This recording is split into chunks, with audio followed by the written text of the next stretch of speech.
All right, we surprised Bill and his wife Judy with a car as a tribute to his dad's car. I'm gonna let him tell a couple stories here real quick about his dad, Gordon Mangum. All right, Bill, tell us a little bit about this car and the stories you can remember. Well, the first thing I remember about the car is Daddy bought it off of somebody in Leaksville, North Carolina, which is now Eden. And he parked it in the driveway for 2 or 3 weeks, just during the winter.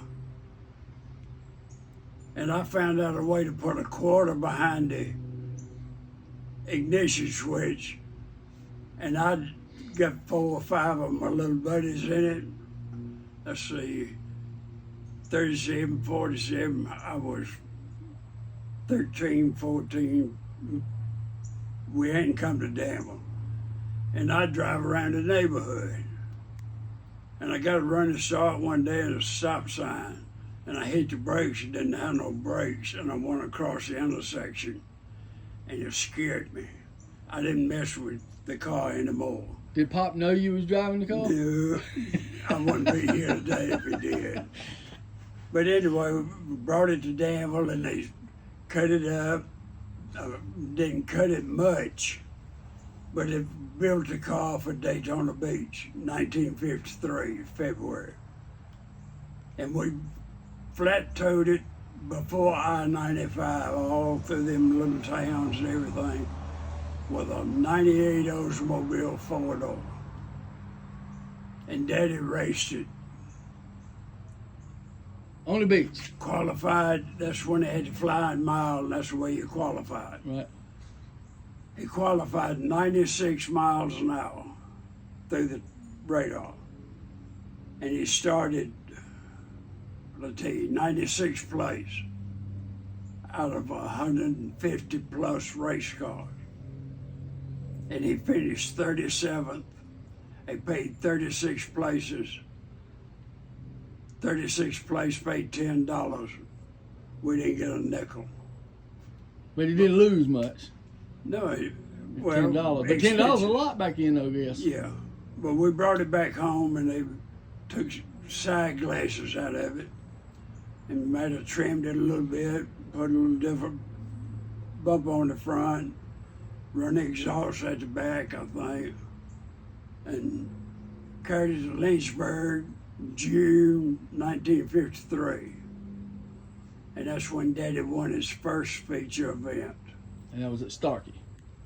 At Schrader Field. Schrader Field. Lynchburg. Schrader Field. And then he went on to Starkey and won another one. I got a picture of him with a checkered flag out in this car. And he found out, like so many race car drivers that runs second, third, and fourth, and they win at first, and they found out they could win. Mm-hmm. They had what it takes to win, and then... Got a hold to him then, didn't he? Yeah, and then he was hard to beat. He won 5 races in a row, but it was in different cars. Mm-hmm. And people was calling him saying, will you drive? On top of the world, wasn't he? On top of the world. Took him 10 years, started in 47, 53, 6 years. That's big time racing, though. Yeah. So he was 40 lap features, 10 lap heat races. Didn't have a caution flag. And who was some of the guys he was racing against at that time? Well, I was racing against Perk Brown, and Bob Smith. Bob Smith's another story in itself. Bob McGinnis. Bob McGinnis. And Jimmy Skeers, Tommy Bogle, Deke Widenhouse. We're going to hang out with Dink a little bit tomorrow. Tell him I sure am sorry. I will. Me and him will be getting some digits done there tomorrow for him. All right, man. Look, I want to thank, I had a lot of help. This sort of was not really planned. It was like a whim, and we started and we switched gears and we ended up going this route. And we took a picture of your dad standing beside the car and said, okay, this is it. We're going to make this thing look like he did when he raced at the Daytona. So got it close as we could get it. It's great. The guy did a great job, and I want to thank everybody who helped me. Mike Saunders. Couldn't have done it without Mike. Even Bill Blair helped me, guided me on figuring out some stuff on the motor. I'm a Chevrolet man. Yeah, 2 experts. Joey Belton helped me do the painting and the lettering and stuff, getting the stuff on the car.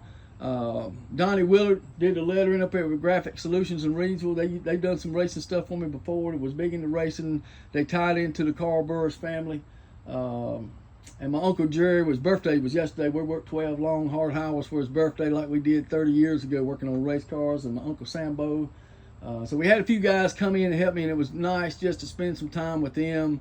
It wasn't like we was working. We just one for one thing to the other and reminiscing and telling stories. So we had a good time fixing this car and getting it ready for Mount Airy. And we're going to head up there right now. And if you guys see this, come on to Mount Airy downtown on Main Street all day tomorrow, September the 9th, 2023. It's the 4th annual.